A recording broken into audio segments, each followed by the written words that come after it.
Alright, what's up guys? Just checking out Roger Federer here.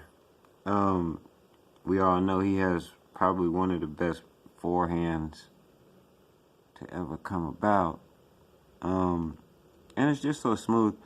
If you looked at my thumbnail, you saw that this video is going to be about the force field. Now I want you guys, this is a little quiz. I want you guys to tell me where his force field is. I'm going to let you see a couple more forehands, and then we'll go through some different things, and we'll be able to see if you guys know what a force field is at the end of this video. Okay? So just check them out. I'll let you look at a couple more. You just tell me where his force field is.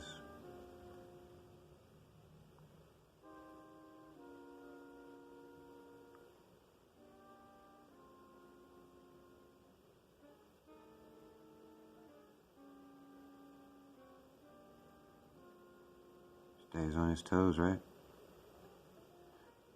Okay. Where's this force field at? Alright, I'm going to pause it there. Pause it right there. And I want to pull up a couple of pictures for you to look at. And you'll also be able to tell me if you see a force field or not. Let's see what we got here. Okay. Do you see any force field? I don't see any force field. Oh, no force field on that one? Well, you tell me.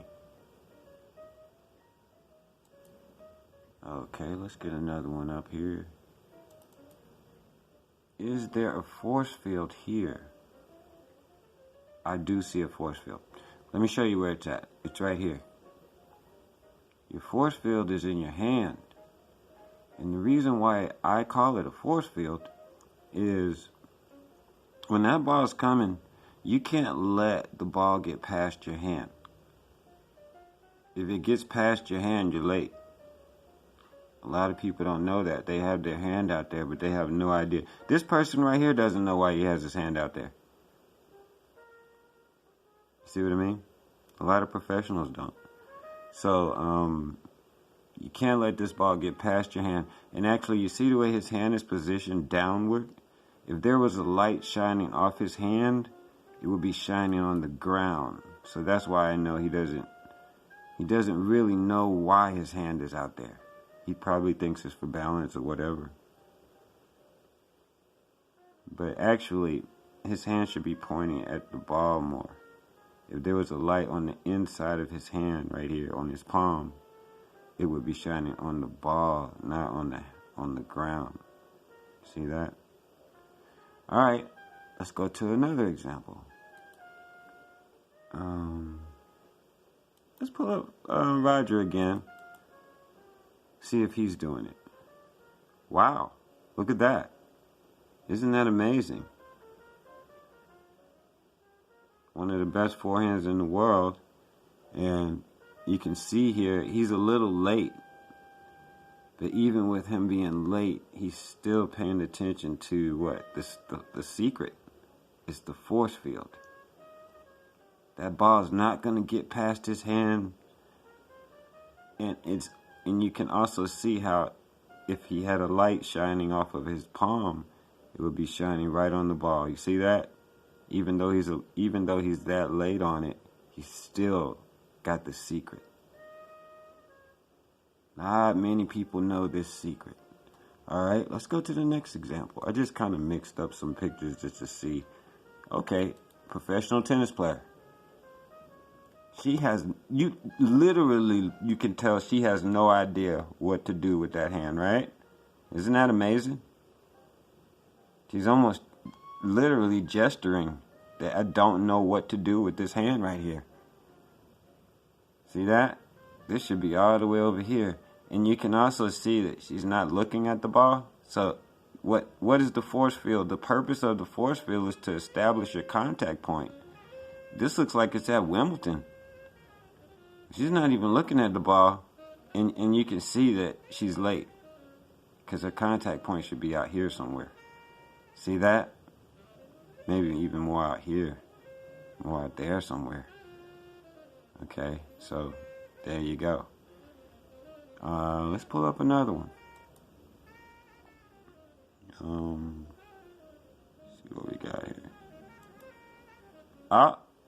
Another Roger Federer. Now, right, Roger is a little smooth with it, so as the ball gets to him, his hand does start to rise up toward facing the ball more. But he's just so smooth with it. But you can see how he's about to set it up. His contact point is going to be out in front. It's already set. Boom, he can't miss because this is constant. The length of your arm is constant. So when you set up your force field, you have to make sure that you always do it the same way. It always has to look the same. So whenever you see him hitting the forehand, this arm is always doing the same thing. Okay, and then he brings it forward and shines his force field. Boom, that ball can't get past that force field, nor does he want to hit it out in front. If you hit the ball out in front of the force field, chances are it's going to go in the net because you got the topspin on there. If you hit it behind the force field, chances are it's going to go long on you. So this, especially if the ball is moving fast. So you have to make sure that this is always constant. And the way you keep that constant is by what? The length of your arm. It's always the same. Alright, let's see what else we got here. See if we can find a good one.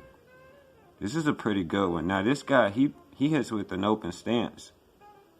So he doesn't turn sideways as much, but you can see here, what's he doing? He's got the secret, the force field. See that? That ball can't get past that contact spot wherever he's gonna decide to hit it. It can't get past there, and he may not even know what he's doing, to be honest with you, but he does have a good setup, and he's obviously playing in the Davis Cup for a reason, so he might know. See what I mean? All right. See what else we got here. Got another one. Okay, another perfect example here of I have no idea. I don't know. You see that? What is that? It's a professional tournament. Hands pointing up. I have no idea what to do with this hand, so I'll just do this with it. And my contact point is going to be off. Okay, she's late. She's just a little bit late. And those little variables with your contact point, that's major. It's major because it affects your consistency. You have to have a consistent contact point in order to be consistent. All right, let's see if I got another one. I might have another one here. So now you guys will be able to start identifying, when you're playing or when you're watching other people play. Hey, do they know the secret? Here's Nadal. Shout out to him. He just won the Australian. Is he doing it? Yeah. See that? And he's even late. He's late. But you see what's happening here? It's shining right onto the ball. Even though he's late, he still makes sure that contact point is tight. See how he's looking at the ball? Because that's the most important part. When you're hitting it, you have to make sure that's timed perfectly. And this hand right here. So you can see here, this is an emergency shot. So what you have different contact points. As you get more advanced with it, you'll know, hey, this is when I'm in trouble. I've got to pull my force field back and make sure that ball doesn't get past my hand.